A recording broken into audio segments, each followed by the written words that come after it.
വിഷയമായിരുന്നില്ല അന്നും. എന്നെ ആര് ഭരിക്കണം, എൻ്റെ മതക്കാരൻ, എൻ്റെ ജാതിക്കാരൻ, എൻ്റെ വിഭാഗക്കാരൻ, അവൻ തന്നെ എൻ്റെ ജനപ്രതിനിധിയാകണം, എൻ്റെ പ്രധാനമന്ത്രിയാകണം, രാജ്യത്തിൻ്റെ ഭരണാധികാരിയാകണം, സംസ്ഥാനത്തിൻ്റെ മുഖ്യമന്ത്രിയാകണം എന്ന ഒരു ചിന്തയും ആ കാലത്തൊന്നും ഉണ്ടായിരുന്നില്ല. സാധാരണഗതിയിൽ ഒരു മതം വിശ്വസിക്കുന്ന മഹാഭൂരിപക്ഷം ആളുകളുള്ള ഒരു നാട്ടിൽ ആ മതത്തിൽ നിന്ന് വേറൊരു മതം സ്വീകരിച്ചു പോയാൽ ഏറ്റവും ചുരുങ്ങിയത് അയാൾക്ക് അധികാരമെങ്കിലും നഷ്ടപ്പെടും. ഇന്ത്യയിൽ അശോക ചക്രവർത്തി ആദ്യം ഹിന്ദുമത വിശ്വാസിയായിരുന്നു. പിന്നീട് അദ്ദേഹം ബുദ്ധമതം സ്വീകരിച്ചു. അദ്ദേഹം ബുദ്ധമതം സ്വീകരിച്ചപ്പോഴും ഇന്ത്യയിലെ ഭൂരിപക്ഷ സമൂഹവും ഹിന്ദുക്കളായിരുന്നു. ഞങ്ങളുടെ മതത്തിൽ നിന്ന് പരിത്യജിച്ചു പോയ അശോകനെ ചക്രവർത്തിയാകാൻ ഇനി ഞങ്ങൾ അനുവദിക്കില്ല എന്ന് ഈ രാജ്യത്തിലെ ഹിന്ദുക്കൾ പറഞ്ഞിട്ടില്ല. അതാണ് നമ്മളുടെ രാജ്യം, അതാണ് നമ്മുടെ രാജ്യത്തിന്റെ മഹിതമായ മതനിരപേക്ഷ പാരമ്പര്യം.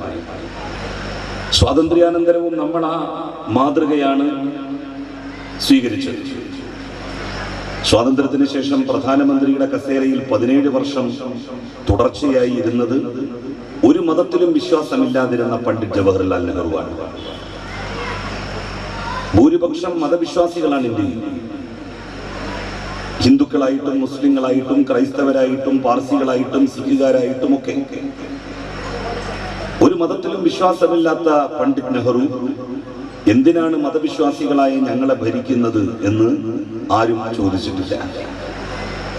അങ്ങനെ ചോദിക്കാൻ ഒരാളും മുന്നോട്ട് വന്നിട്ടില്ല. ബക്രാൻ അങ്കൽ എന്നീ 2 അണക്കെട്ടുകളുടെ ഉദ്ഘാടന ചടങ്ങ് പണ്ഡിറ്റ് നെഹ്റു നിർവഹിച്ചു. ആ 2 അണക്കെട്ടുകളുടെ ഉദ്ഘാടന ചടങ്ങിൽ രാജ്യത്തിന് അവ സമർപ്പിച്ചുകൊണ്ട് അദ്ദേഹം ചെയ്ത വിഖ്യാതമായ പ്രസംഗത്തിൽ ഇങ്ങനെ സൂചിപ്പിച്ചു: If anybody wants to see God, they may come here. This is the sanctum sanctorum of India. ലോകത്താർക്കെങ്കിലും ദൈവത്തെ കാണണമെന്നുണ്ടെങ്കിൽ അവർക്ക് ഇവിടെ വരാം. ഇതാണ് ഇന്ത്യയുടെ ശ്രീകോവിൽ. ലക്ഷക്കണക്കിന് ഹെക്ടർ ഭൂമിയെ കാർഷിക സമൃദ്ധമാക്കുവാൻ ഉതകുന്ന 2 അണക്കെട്ടുകളെ ചൂണ്ടിയാണ് നെഹ്റു ഇങ്ങനെ പ്രഖ്യാപിച്ചത്. കോടാനുകൂടി വരുന്ന മനുഷ്യർക്ക് ദാഹജലം പകർന്നു നൽകാൻ പര്യാപ്തമായ 2 അണക്കെട്ടുകളെ ആസ്പദിച്ചാണ് ഇന്ത്യയുടെ പ്രധാനമന്ത്രി ഇത്തരം ഒരു പ്രസ്താവന നടത്തിയത്. ഇന്നായിരുന്നു ഒരു പ്രധാനമന്ത്രിയോ അല്ലെങ്കിൽ ഒരു മുഖ്യമന്ത്രിയോ അത്തരമൊരു പ്രസ്താവന നടത്തുന്നത് എങ്കിൽ എന്താകുമായിരുന്നു നാട്ടിലെ പുകിൽ? അത് ചെയ്ത വ്യക്തിയെ കൊണ്ട് മാപ്പ് പറയിപ്പിച്ചല്ലേ നമ്മൾ വിശ്വാസികൾ തെരുവിൽ നിന്ന് വീടുകളിലേക്ക് മടങ്ങിപ്പോകുമായിരുന്നുള്ളൂ. 1957 കേരളം രൂപം കൊണ്ടു.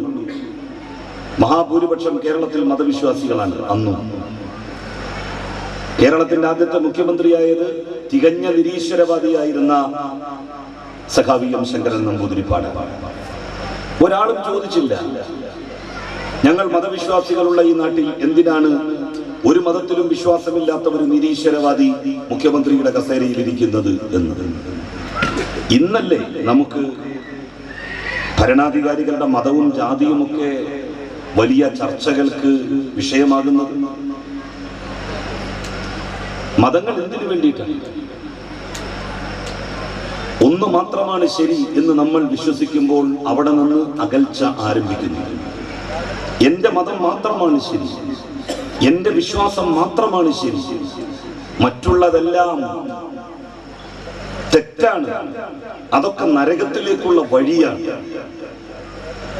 അങ്ങനെ വിചാരിക്കാൻ ഒരാൾ തുടങ്ങുന്നതോടെ വിവിധ ജനവിഭാഗങ്ങൾക്കിടയിൽ അകൽച്ചയും ആരംഭിക്കും.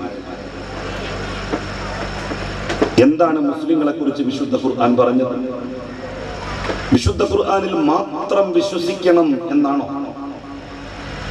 ആരാണൊരു മുസ്ലിം എന്ന് വിശുദ്ധ ഖുർആൻ പറയുന്നുണ്ട്. അൽ ബഖറ എന്ന് പറയുന്ന 2-ാമത്തെ അധ്യായത്തിൽ ഇങ്ങനെയാണ് അത് രേഖപ്പെടുത്തപ്പെട്ടിരിക്കുന്നത്. ഇന്നല്ലദീന യുഅ്മിനൂന ബിമാ ഉൻസില ഇലൈക വമാ ഉൻസില മിൻ ഖബ്ലിക. മുഹമ്മദേ, താങ്കൾക്ക് ഇറക്കപ്പെട്ട ഗ്രന്ഥത്തിൽ അവർ വിശ്വസിക്കുന്നു, അഥവാ വിശുദ്ധ ഖുർആനിൽ അവർ വിശ്വസിക്കുന്നു. ആ വാചകം കൊണ്ട് ഖുർആൻ അവസാനിച്ചിരുന്നു എങ്കിൽ ഖുർആൻ ലോകോത്തരമായ ഒരു ഗ്രന്ഥമാണ് എന്ന് ഒരാളും പറയുമായിരുന്നില്ല. ഇന്നല്ലദീന യുഅ്മിനൂന ബിമാ ഉൻസില ഇലൈക വമാ ഉൻസില മിൻ ഖബ്ലിക. മുഹമ്മദേ, താങ്കൾക്ക് ഇറക്കപ്പെട്ട ഗ്രന്ഥത്തിൽ അവർ വിശ്വസിക്കുന്നു, താങ്കൾക്ക് മുമ്പ് ഇറക്കപ്പെട്ട ഗ്രന്ഥങ്ങളിലും അവർ വിശ്വസിക്കുന്നു. വിശുദ്ധ ഖുർആനിൽ വിശ്വസിക്കുവാൻ മാത്രം ബാധ്യതപ്പെട്ടവനല്ല മുസ്ലിം. വിശുദ്ധ ഖുർആന് മുമ്പ് അവതീർണമായിട്ടുള്ള വേദഗ്രന്ഥങ്ങളിലും വിശ്വസിക്കുവാൻ അവൻ പ്രതിജ്ഞാബദ്ധനാണ്. മുഹമ്മദ് നബി എന്ന് പറയുന്ന പ്രവാചകനിൽ മാത്രം, അന്ത്യപ്രവാചകനിൽ മാത്രം വിശ്വസിക്കുമെന്നവൻ അല്ല മുസ്ലിം. 1,00,000-ലധികം പ്രവാചകന്മാർ ലോകത്തിന്റെ വിവിധ ദിക്കുകളിൽ, വിവിധ സമൂഹങ്ങളിൽ, വിവിധ രാജ്യങ്ങളിൽ അവതീർണരായിട്ടുണ്ട്. പ്രവാചകന്മാർക്കിടയിൽ അന്തരം കൽപ്പിക്കാത്തവരാണ്, വ്യത്യാസം കൽപ്പിക്കാത്തവരാണ് മുസ്ലിങ്ങൾ എന്ന് വിശുദ്ധ ഖുർആൻ അസന്നിഗ്ധമായി രേഖപ്പെടുത്തിയിട്ടുണ്ട്. ജീസസ് ക്രൈസ്റ്റ്, ഈസാ നബി അലൈഹിസ്സലാത്തു വസ്സലാം, ഈസാ നബിയെ മോശക്കാരനാക്കുന്നവന്, തള്ളിപ്പറയുന്നവന്, പ്രവാചകനായി അംഗീകരിക്കാത്തവന് ഒരു മുസ്ലിം ആകാനാകുമോ? ഇല്ല. മോസസ് അഥവാ മൂസാ നബി അലൈഹിസ്സലാത്തു വസ്സലാം, മൂസാ നബിയെ ഒരു പ്രവാചകനായി അംഗീകരിക്കാതെ ചീത്ത വിളിച്ച് നടക്കുന്നവന് ഒരു മുസ്ലിം ആകാനാകുമോ? ഈ പള്ളിയിൽ കയറാൻ കഴിയുമോ അവന്? ഇല്ല. അബ്രഹാം, ഇബ്രാഹിം നബി അലൈഹിസ്സലാത്തു വസ്സലാം, ഇബ്രാഹിം നബി അലൈഹിസ്സലാത്തു വസ്സലാമിനെ തള്ളിപ്പറയുന്ന ഒരാൾക്ക് ഇസ്ലാം മതവിശ്വാസിയാകാൻ ഒക്കുമോ? ഹിന്ദു മതവിശ്വാസികൾ ആരാധനാമൂർത്തികളായിട്ട് കരുതുന്ന ഭഗവാൻ ശ്രീരാമൻ, ഭഗവാൻ ശ്രീകൃഷ്ണൻ, അവരെ ചീത്ത പറയുന്ന ഒരാൾക്ക് മുസ്ലിമാകാൻ ഒക്കുമോ? അല്ലാഹുവേതര അവർ വിളിച്ചു പ്രാർത്ഥിക്കുന്ന ആരാധ്യ വസ്തുക്കളെ നിങ്ങൾ ഒരിക്കലും ചീത്ത പറയരുത് കേട്ടോ. ഖുർആന്റെ വചനമാണ്. ഖുർആൻ ഇസ്ലാം മതവിശ്വാസികളോട് പറയുന്നതാണ്. എല്ലാ പ്രവാചകന്മാരെയും അംഗീകരിക്കണം എന്ന് പഠിപ്പിക്കലാണ് മതങ്ങൾ ചെയ്യേണ്ടത്. എല്ലാ വേദഗ്രന്ഥങ്ങളിലും വിശ്വസിക്കണം എന്നനുശാസിക്കലാണ് വേദഗ്രന്ഥങ്ങൾ ചെയ്യേണ്ടത്. ഹിന്ദു മതവിശ്വാസികളോട് ഭഗവത്ഗീത എന്താ ചൊല്ലുന്നത്, എന്താ പറയുന്നത്? ഹിന്ദുമതം മാത്രമാണ് ശരി എന്നാണ്.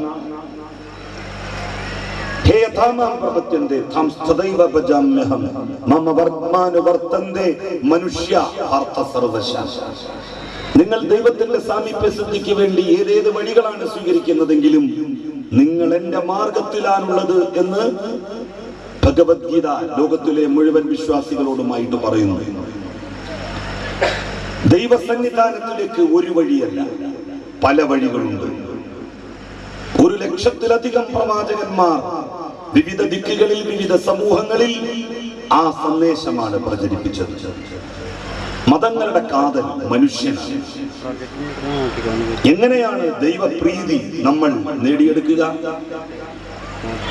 ദൈവത്തെ എങ്ങനെയാണ്, പടച്ചതമ്പുരാനെ എങ്ങനെയാണ് നമ്മൾ സ്നേഹിക്കുക? ആരാധനാകർമ്മങ്ങളിൽ അഭിരമിച്ചുകൊണ്ടാണോ പടച്ചതമ്പുരാനോടുള്ള നമ്മളുടെ അടുപ്പവും സ്നേഹവും നമ്മൾ പ്രകടിപ്പിക്കേണ്ടത്? ചർച്ചുകളിൽ കുർബാന പ്രാർത്ഥനകളിൽ പങ്കെടുത്തുകൊണ്ടാണോ ദൈവത്തോടുള്ള നമ്മളുടെ സ്നേഹം നമ്മൾ പ്രകടിപ്പിക്കേണ്ടത്? നമ്മളുടെ സഹജീവികളായ മനുഷ്യരെ സ്നേഹിച്ചുകൊണ്ട് ദൈവത്തെ സ്നേഹിക്കാൻ നമുക്ക് കഴിയൂ. മതം മൈനസ് മനുഷ്യൻ സമം എ ബിഗ് സീറോ, ഒരു വട്ടപൂജ്യമാണ്. മനുഷ്യരില്ലെങ്കിൽ മതമില്ല.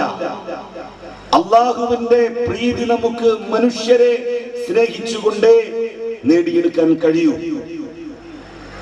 അല്ലാതെ കഷ്ടപ്പെടുന്ന മനുഷ്യരെ അവഗണിച്ച് തീർത്ഥാടനത്തിന് പോകുന്നവർ, മലമുകളിൽ പോയി പ്രാർത്ഥനാ നിരതമായി നിൽക്കുന്നവർ, അവർക്കൊരിക്കലും സ്വർഗപ്രാപ്തി സാധ്യമാവുകയില്ല. ഒരിക്കൽ മുഹമ്മദ് നബിയോട് വന്ന് ചോദിച്ചു അനുയായികളിൽ ചിലർ, നബിയെ, ഞങ്ങൾ ഒരു തീരുമാനമെടുത്തിട്ടുണ്ട്. ഒരാൾ പറഞ്ഞു, ഞാൻ ഇനി ലൗകിക കാര്യങ്ങളിൽ ഒന്നും ശ്രദ്ധിക്കുന്നില്ല, മലമുകളിൽ പോയി നമസ്കാരത്തിൽ, ആരാധനാകർമ്മത്തിൽ മാത്രം വ്യാപൃതനാകുവാൻ തീരുമാനിച്ചിരിക്കുന്നു. മറ്റേയാൾ പറഞ്ഞു, വൈവാഹിക ജീവിതത്തിൽ ഏർപ്പെടാതെ മുഴുസമയവും നോമ്പും നമസ്കാരവുമായി കഴിയാനാണ് പ്രവാചകരെ എന്റെ ഉദ്ദേശം. വേറൊരാൾ പറഞ്ഞു, ജീവിതം, ഇഹലോകത്തുള്ള ജീവിതം മുഴുവൻ പരിത്യജിച്ച് ഞാനിനി ഒരു ആരാധനയിൽ മാത്രം അഭിരമിക്കുന്നവനായി മാറുകയാണ്. ഇത് കേട്ട പ്രവാചകൻ ഈ ആളുകളോട് നിങ്ങൾ അങ്ങനെ ചെയ്തോ എന്നല്ല പറഞ്ഞത്. മലമുകളിൽ പോയി ആളുകളിൽ നിന്ന് അകന്ന് തെറ്റുകൾ ചെയ്യാതെ ജീവിക്കുന്നവനേക്കാൾ ഉത്തമൻ മനുഷ്യർക്കിടയിൽ ജീവിക്കുകയും അല്പസ്വല്പമൊക്കെ തെറ്റുകൾ ചെയ്യുകയും ചെയ്യുന്നവനാണ് എന്ന് പഠിപ്പിച്ചു മുഹമ്മദ് നബി സല്ലല്ലാഹു അലൈഹി വസല്ലം. മനുഷ്യനെ സ്നേഹിക്കാതെ, മനുഷ്യരുടെ പ്രശ്നങ്ങൾ അതിലിടപെടാതെ, അതിന് പരിഹാരം കണ്ടെത്താതെ നമുക്ക് അള്ളാഹുവിന്റെ സന്നിധാനത്തിൽ, ദൈവത്തിന്റെ സന്നിധാനത്തിൽ എത്താൻ കഴിയില്ല.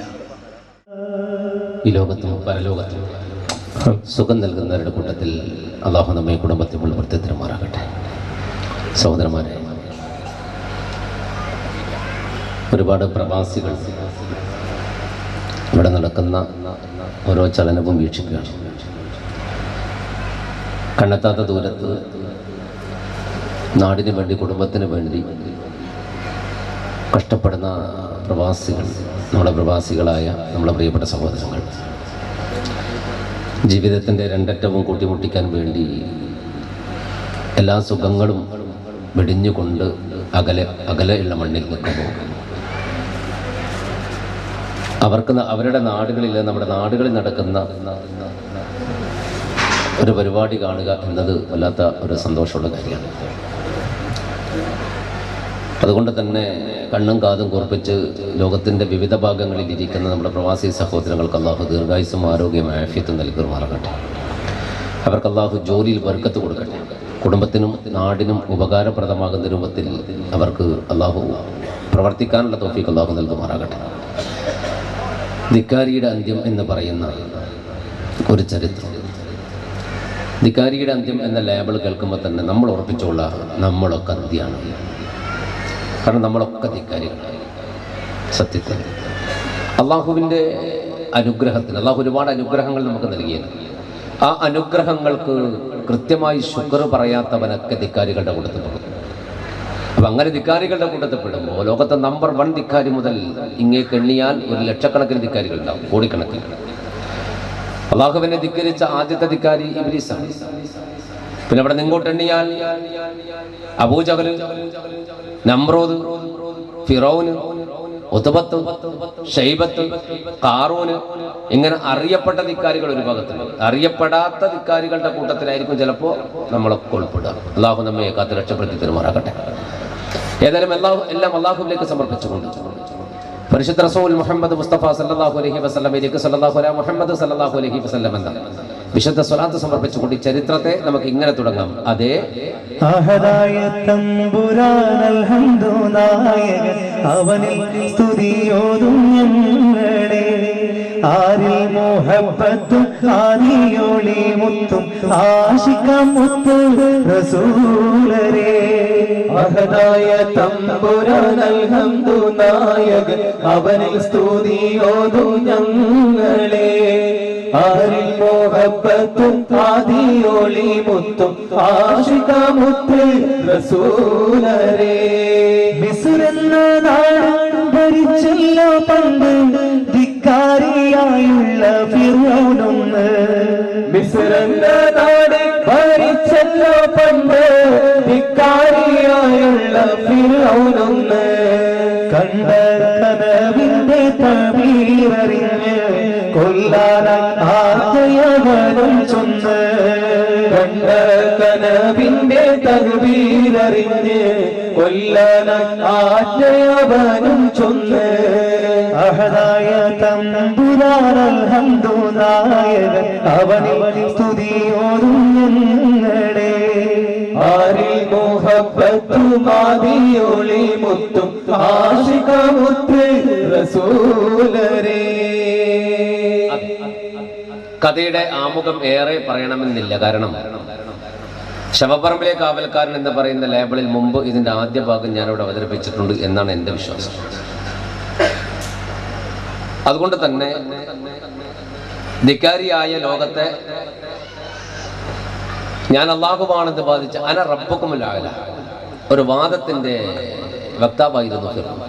ഞാനാണ് സർവാധികാരിയായ റബ്ബ് എന്ന് ലോകത്ത് പ്രഖ്യാപിച്ച ഫിറൗന് തന്റെ ശത്രു ജനിക്കാൻ പോകുന്നു എന്ന് സ്വപ്നത്തിലൂടെ കണ്ടപ്പോൾ ആ ശത്രുവിനെ പരാജയപ്പെടുത്താൻ ഇസ്രായേലി കുടുംബത്തിൽ ഒരു പ്രവാചകനായി ജനിക്കും എന്ന് തിരിച്ചറിഞ്ഞപ്പോൾ ഇസ്രായേലി കുടുംബത്തിൽ പെറ്റുവീഴുന്ന 70,800-ലധികം ചോരപ്പൈതങ്ങളെ കൊന്നൊടുക്കിയ ഫിറൗൻ ഒരു ഭാഗത്ത് നരനായാട്ട് നടത്തുമ്പോൾ മറുഭാഗത്ത് അല്ലാഹു റബ്ബുൽ ഇസ്സത്ത് ഖലീമുല്ലാഹി മൂസ അലൈഹിസ്സലാത്തു വസ്സലാമിന് ജന്മം കൊടുക്കാം. വളരെ തന്ത്രപൂർവ്വം അല്ലാഹു മൂസ നബി അലൈഹി സ്വലാത്തു വസ്സലാമിന് ജന്മം കൊടുത്തു. ആ കുഞ്ഞിനെ പോറ്റി വളർത്തുന്ന കാര്യത്തിൽ വല്ലാണ്ട് പരിഭ്രാന്തി പ്രകടിപ്പിച്ച ഉമ്മയുടെ അല്ലെങ്കിൽ കുഞ്ഞിന്റെ ഉമ്മയായ യുഹാനീദ്, ആ യുഹാനീദ് എന്ന് പറയുന്ന ഫിറൗനിന്റെ പ്രധാനമന്ത്രിയായ ഇമ്രാന്റെ ഭാര്യ യുഹാൻ അല്ലെങ്കിൽ യുഹാനീദ് അള്ളാഹുവിന്റെ കൽപ്പന പ്രകാരം നെയിൽ നദിക്കകത്ത് ഒരു പേടകത്തിൽ അല്ലെങ്കിൽ ഒരു പെട്ടിയിൽ ഇബ്നു ജൗഫർ എന്നൊരു ആശാരി ഉണ്ടാക്കിയ പെട്ടിക്കകത്ത് സ്വന്തം മകനെ കിടത്തിയിട്ട് നെയിൽ നദിയിൽ ഒഴുക്കി വിട്ടിട്ടുണ്ട്. ഇതൊക്കെ ഞാൻ മുമ്പ് പറഞ്ഞൊരു ആമുഖമാണ്. 2-3 കൊല്ലങ്ങൾക്ക് അപ്പുറത്ത് പറഞ്ഞിട്ടുണ്ട്. നെയിൽ നദിയിൽ ഒഴുക്കി വിടുമ്പോൾ ഫിറൗനിന്റെ കൊട്ടാരത്തിൽ അള്ളാഹു നൽകുന്ന വേറൊരു വല്ലാത്ത സംഭവം എന്താണെന്ന് പറഞ്ഞാൽ ഫിറൗനിന് 7 പെൺകുട്ടികളാണല്ലോ. 7 പെൺകുട്ടികൾക്കും വെള്ളപ്പാണ്ട് രോഗമാണ്. 7 പെൺകുട്ടികൾക്ക് വെള്ളപ്പാണ്ട്